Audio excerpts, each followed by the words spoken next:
Saudações pessoal, tudo bem com vocês? Eu sou o John Cine e desta vez eu vou lhes falar sobre cinema mudo, suas características e importância na história do cinema. Era muito comum o uso de intertítulos, nos quais nele tinha o enredo, também tinha os diálogos e a introdução, assim, como é que eu vou dizer, a apresentação do elenco. Por ordem de chegada vinha o nome do intérprete e de seu personagem. O cinema mudo fez uma grande história na história do cinema, obviamente, porque o cinema mudo não havia os recursos de som, nem... No começo não havia nem mesmo recurso para longa-metragem, mas a questão é, o cinema mudo marcou a história durante 32 anos. O cinema começou em 1895 e o falado surgiu em 1927. Era uma narrativa visual, esses intertítulos. E como não tinha aqueles diálogos para decorar, como a gente vê nos filmes falados, era muito mais comum a pantomima e a mímica. Algumas expressões eram, digamos, exageradas. Superatuação, também conhecida como overacting, muito comum naquela época. E também os recursos eram mais assim limitados, mas ainda assim, para quem é cinéfilo, aprecia bons filmes, o cinema mudo é uma, digamos assim, porta de entrada, até mesmo para quem quer começar a conhecer filmes antigos. E para alguns, o Chaplin é a porta de entrada para conhecer o cinema mudo. Esse foi o meu caso. Claro que fui muito além. Não é só Charlie Chaplin e também de vários países. Mas a questão é que o cinema mudo, ele ainda causa um fascínio para os apreciadores de cinema, obviamente. Obviamente também eu devo deixar bem claro que teve pessoas que não gostaram da entrada do cinema falado. E duas personalidades foram F.W. Murnau, que até o fim da sua vida ele continuou a fazer filmes mudos. Tabu, de 1931, é o seu último filme e mudo. Ele morreu logo depois, em um acidente de carro aos 42 anos. Chaplin era outro defensor árduo do cinema mudo. Tanto que ele foi o criador do famoso Carlitos, ou Vagabundo, como é conhecido. Ele lutou fortemente contra isso, com mais 2 filmes na década de 1930, até que teve que ceder, e na década de 1940 fez seu primeiro falado, fez mais 4, sendo o último, em 1967, o único colorido.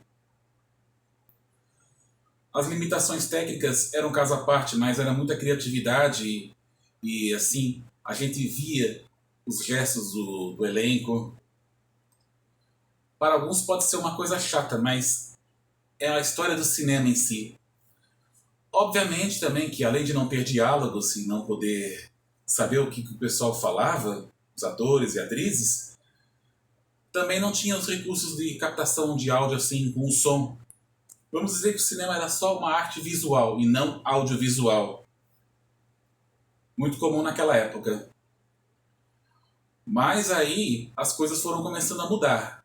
Em 1927 chegou o primeiro filme falado.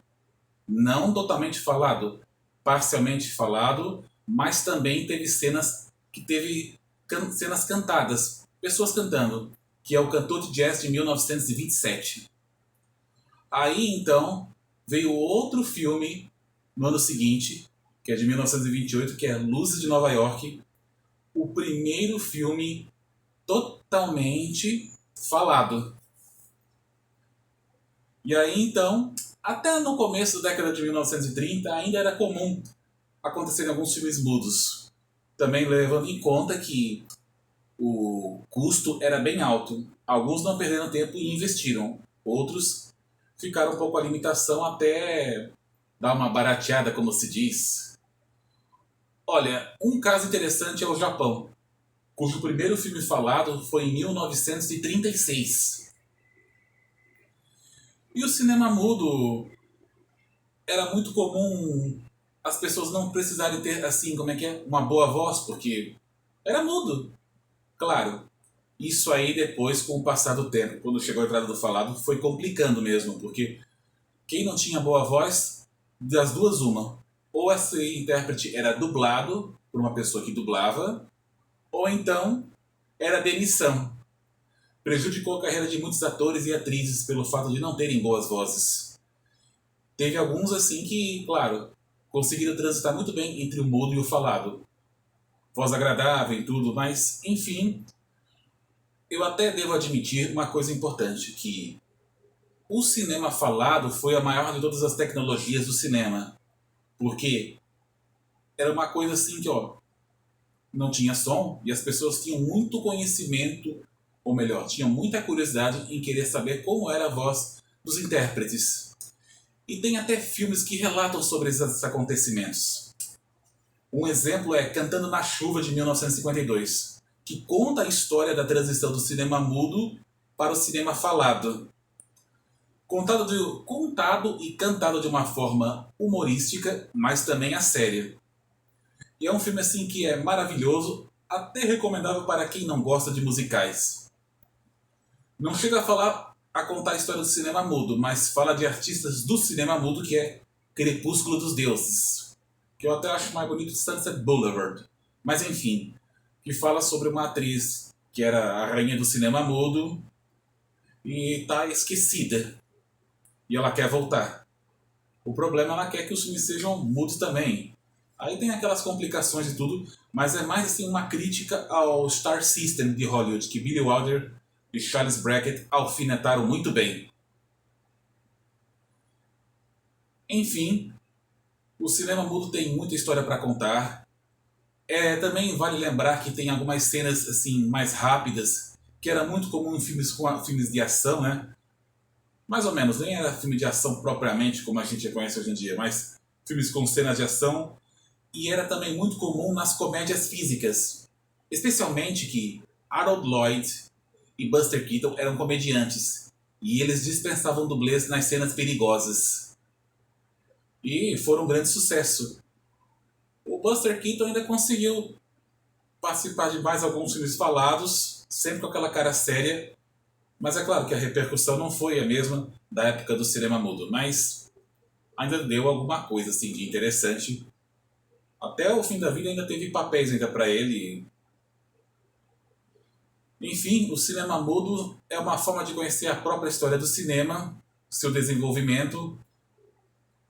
Eu quero lembrar também que foi a Warner Brothers, com os filmes O Cantor de Jazz e Luzes de Nova York, que deu a entrada no cinema falado. Não que outros estúdios ou outros meios não houvessem acontecido. Sim, mas ainda não tinham êxito. Foi muito trabalho para conseguir o filme ser falado. Mas eu vou dizer uma coisa não anula a outra. E também, mesmo quando acabou o filme mudo, o cinema mudo, ainda teve comediantes que fizeram homenagem, principalmente na parte da comédia, e outros filmes que fazem referências às estratégias assim do cinema mudo, as suas técnicas.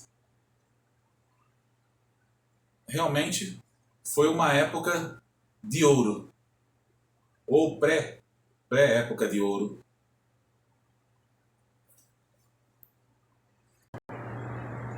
São os casos de Jerry Lewis, que fez uma homenagem ao cinema mudo assim, da comédia, com o Mensageiro Trapalhão, foi bem inovador.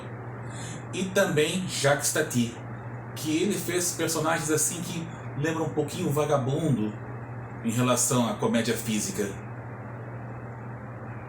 Mas também existem filmes mudos atuais. Ou seja, não acabaram de uma vez os filmes mudos. De vez em quando ainda aparecem alguns, até se encontra no YouTube e também pesquisando a gente encontra. Como por exemplo, tem um filme até mudo colorido que é A Última Loucura de Mel Brooks. É uma comédia ágil, celebrando o cinema mudo mais colorido. E tem um filme mudo que conta a história do cinema mudo para o falado. E quase não tem diálogo, mas eu não vou falar em que parte é. Que se chama O Artista. Chegou a ganhar até o Oscar de melhor filme. Eu também consegui fazer 2 filmes. São amadores que estão disponíveis no meu canal. Um que é Rotina, curta-metragem. E o outro que é um longa-metragem chamado Filmagens de Raízes. Sem roteiro nenhum. Apenas filmei o que vi pela frente e foi um baita de um trabalho para edição. mas é algo que me deu muito orgulho. Bem, enfim, essas são algumas informações e curiosidades a falar sobre o cinema mudo. E é isso. Muito obrigado por assistirem. Até um próximo vídeo. Que Deus abençoe vocês.